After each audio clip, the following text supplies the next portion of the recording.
Hey, Dr. Kat here, psychologist and relationship coach with Embrace Her and Thrive.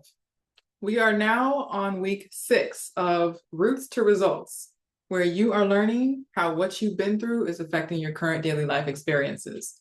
This week, we're going to talk about how it's affecting your parenting. If you're not a parent, it's also likely affecting your caretaking. So keep watching if you take care of someone in any capacity. But we're going to talk about parenting the most because parents be going through it. So I wanted to make sure that we cleared up what's really bothering you. Okay. And I know them kids, okay, they can make some noise, they can tear some stuff up, but they also got laughter and joy and all kinds of other things to offer. So I want to make sure you can at least see that. Okay. All right. So we're going to look at how your inner child shows up in your parenting. You're going to look at how to go from survival-based parenting to conscious, present parenting, just aware. Okay. That's what conscious means. We want you to be connected and emotionally available for your child. Now, I know you might think, me cooking for them, giving them everything they need, all that stuff matters. It does. It really does. But if you look at the hierarchy of needs, those are like basic needs. Now, I know they're expensive basic needs right now, but they're basic needs. Emotional availability is a thing that a lot of people come to me for the most, that cause them the most pain. A lack of availability is what caused the pain. Okay. So what I'm going to do is I'm going to give you everything you need to at least start exploring how to make sure that you're being emotionally connected, helpful, and healing for your child. Okay. I have talked about in previous videos how to take care of you because we don't leave you out either. Okay. But I do want to get to the kids because a lot of you guys have kids. All right. So let's start. We're going to focus on how it's not just discipline, okay? It's emotional modeling. A lot of parents think that you have to maneuver and control your kids into spaces. But a lot of times what they'll do is they'll bounce back against that. Think about when someone tries to control you. Think about when you go to work and they give you these unreasonable expectations and they tell you, you got to be here at this time. You got to do this. You got to do that. Typically, your body will start to be like, oh, I don't like that, right? Kids have the same reaction. They don't like being pushed into places all the time and having a lack of freedom. They like to know that they're being related, there's a relational thing happening, okay? That they have a relationship going on with who's around them and that there is a method to the madness and that it makes sense, okay? Even if they don't understand it and it's counterintuitive, if you at least can express what's going on, they can have something to chew, all right? So some of this may sound counterintuitive. And just so you know, if it sounds counterintuitive or it feels weird, that's a sign that it's something that you probably should consider and it's new, all right? Any coaching should sound counterintuitive if what you're doing isn't working because what actually seems normal to you is not working. So the new stuff is going to seem odd, okay?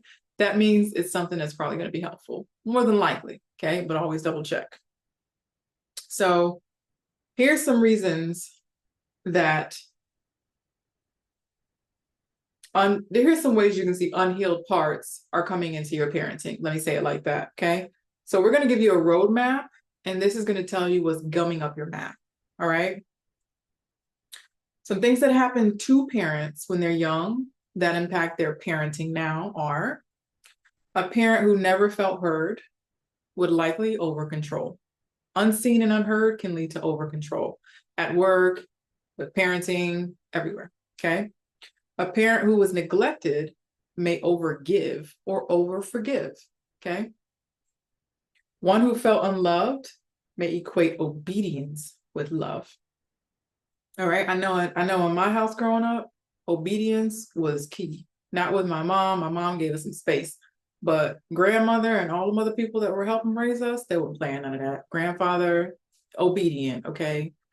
We don't want to see you, we don't want to hear you, just do what I ask you to do and move out the way, okay? Different generations, different messages. Now, my mother had experiences where she was over giving. So she would try and talk to us and she couldn't do emotional labeling, but she tried to be like over giving and loving. And then that was like, okay, do I do this one or do I do that one? But nobody really explained anything. So We all got our stuff, all right? So think of it like this.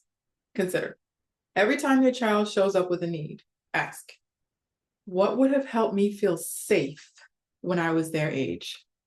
What would you have needed if you had the need that they're bringing to you when you were growing up? So let's say your child needs to talk about a friend at school that's starting to be mean to them.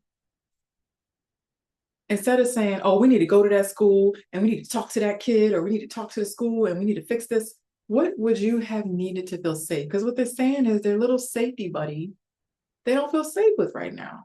So how can you help your child feel safe, right? You want to think about what your child needs, because they're a separate person from you, okay? They don't need you to just fix it and react. They need you to be their safe place and help them explore, okay?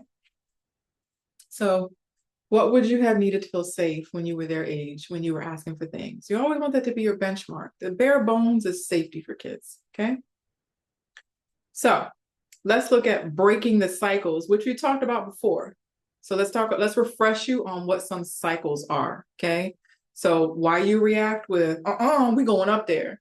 That's part of a cycle, okay? How are we gonna help you with breaking the cycle? Here's some cycles. Suppressing emotions, number one. That's a big one. You better stop crying. I'm gonna give you something to cry about. It's like, I'm not gonna say what's right or wrong, but what I'm saying is these emotionally suppressed kids is doing some stuff. Okay, they out here looking like adults who can't really figure out what's going on. Okay, you can't shove that stuff down. It just starts leaking out in all these weird ways. Over responsibility. You better grow up and don't embarrass me, okay? You want them to function like an adult, but that's too stressful. So then it just turns into anxiety because they just have too much going on. A lack of repair, because I said so. And I know sometimes you're tired, you get tired of explaining yourself. You just said it 4 times. They're not accepting your explanation. Just do the best you can, okay? But try and let them know the reason why or the method to the madness. Just let them know something, okay? You really want to replace your reactions with reflection. You want to pause, breathe, connect, and if you need to, correct, okay? Co-regulation is what we're looking at. We're not looking at dysregulation. Dysregulation disrupts all kinds of relationships. These principles apply to not just child rearing, but all relationships. I gave you the principles before because they apply to everywhere. When you co-regulate with a child, they're going to reflect from your body no matter what you do. So when you soothe yourself and you take a moment, you take a beat, it helps your child absorb that. And then you can help them regulate and you do it together. Then they calm, you calm some more. They understand, you understand some more. You work through and you offer them a space to be helped, okay? We're going to turn y'all into little psychologists, okay? That's the point. We want y'all to live good lives over here at Embrace Her and Thrive, all right? Oh, I didn't mean to rhyme, but that was kind of nice. All right, so what does parenting from the healed self look? You know, I like the word weird, right? So it's going to come up. Healed parenting looks calmer, but may feel weird at first. Remember I said you better feel weird versus normal, because that normal ain't working. You want to look for connection versus chaos. You want to model for your kids. Modeling is, for example, I know I tend to talk fast sometimes and I'm like excited to get you the information and let you know, but I come through as pretty calm. And it's because I want to model calmness when talking about hard topics, when talking about stuff that nobody wants to talk about, which is, maybe I have an effect on the life that I'm living. Maybe it's a reflection of what I have going on. It's not my fault, but it is my responsibility now to change it. A lot of people don't want to hear that, but I'm letting you know that you're safe here talking about it and being very imperfect. Model what you want your kids to do, be, and have. Let them know, I got $100. This is what I have left for the month, but I'm going to invest it in this high interest account. Not, I don't have no money, right? I got $5. I'm going to put it in this savings jar, right? And then I'm going to use it to do this. Teach them financial literacy, emotional intelligence, use what you have. It doesn't have to be a lot because they still understand. Model, okay? They don't do what you say, they do what you do, honey, okay? Because they're little copy machines, just like us. We like to be around people that we want to be like. We copy very well, all right? So show them how to admit mistakes, how to apologize, how to show emotions, not just anger, but the ones that are more vulnerable and feel weird and icky. Demonstrate healthy boundaries, even the boundaries of, no, I'm trying to be healthy, so we're not gonna buy that. Like, but I really want it. I know your little young body can burn it off, but I'm teaching you how to eat healthy now, okay? So go over there to them fruits and veggies and find something, child, okay? And let them know, like, this is about health. Go ahead and be upset. You want me to co-regulate with you because you're upset about these cupcakes that we're not about to buy? Okay, go ahead. Let's co-regulate. And I know it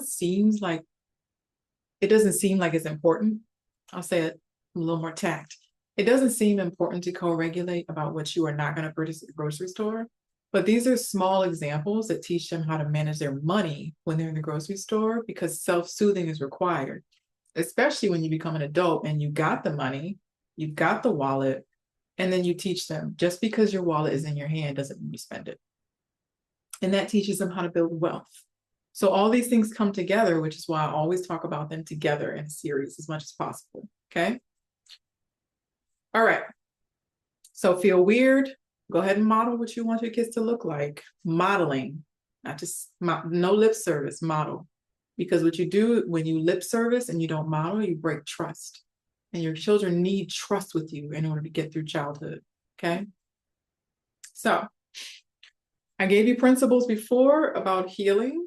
These kind of sound a lot like the principles, but we're going to couch them as tools today for conscious, emotionally available, aware parenting. So go from top to bottom, okay? First, tool, name it to tame it. Help children identify their emotions. Even if you got to keep an emotions chart on your phone. When I was working with children a lot more, I would have an emotions chart in my office. I'd have one on my phone because sometimes, they'd have a tantrum like in a hallway or something.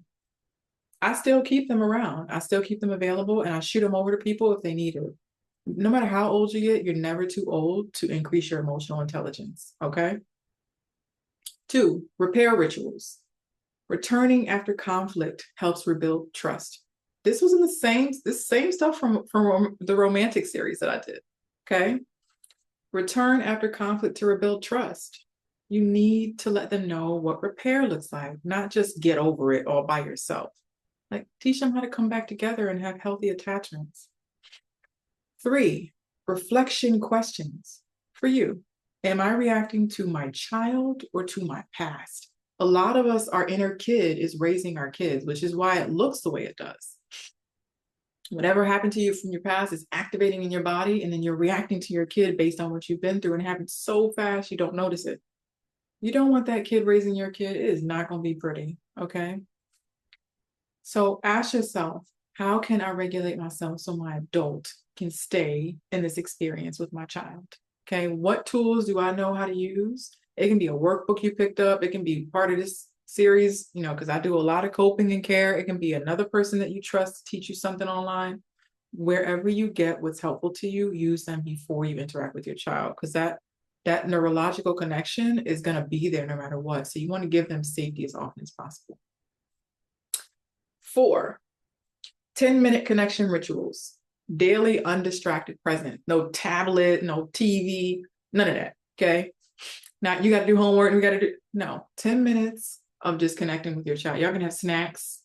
You can give your child, if they have like doodling needs or tinkering needs, you can give them something to tinker with, because sometimes the brain focuses more when they have tinkering. And just sit down with them 10 minutes. You can set a little timer, right? Because they're going to be like, oh, right? But they get used to it after time. And you can say, we're just gonna sit and chat, not house school, just about their interests, right? Let them freestyle, let them connect with you, okay? Don't let it always be like parenting work, all right?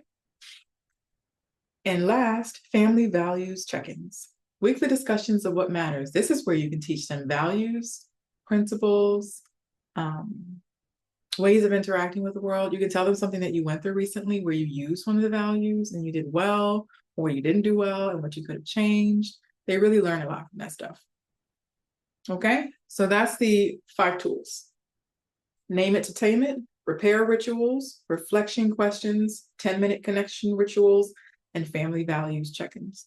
Saying it out loud and exemplify are the 2 ways that you are going to show your child the kind of adult you want them to consider being. Okay, it'll keep them nice and grounded, especially if you do it with consistency. That's why I release a video every week. Consistency builds relationship, it builds trust, and it builds connection. Okay, so this is just food for thought for the parents out there who are struggling, even the ones who are like rocking it out and feel good about it. Just make sure you double check in with your child, because sometimes you can think things are great, but they feel like things are great and something's missing. So just ask them, is there anything that I could add to how you have a relationship with me that would make it better? Okay. Now, if you didn't get those cupcakes at the store, they might say cupcakes just to be funny, but they'll say something meaningful if you keep checking in. All right. So let's give you some things to consider in addition to your tools that you can use. These are some questions that you can ask yourself. When I was a child, number 1, I needed my parent to blank. What did you need from your parents when you were a child that they may not have noticed you needed? Okay, this doesn't have to mean they did it any maliciously or anything bad happened. But what did you need? 2, when my child shows strong emotions, nice, I tend to what? That's question 2. 3, what emotion in my child feels hardest for me to sit with and why? 4, what would it look like for me to parent from a place of peace instead of pain? And 5, what do I hope my child remembers most about how I love them? Okay, those are just 5 questions to ask yourself so that you can know that you're healing yourself through this parenting. Okay, and you're giving your child a chance to help you grow into the person you want to be. They're not going to be doing it for you, but they help they help you see what's going on inside of you. Okay. All right. Next week, we're going to move on to week 7. I'll let it be a surprise. We're going to move on to week 7 of the 8 weeks. This week, just focus on your parenting and exploring growing into the woman that you want to be as you parent your children, okay, or your child, or even as a caretaker to someone else. Because taking care of someone shows us a lot about who we are, where we are, and what we have going on. It pushes us beyond our limits and we get to see more. Okay, so it may not seem like a gift, but it is.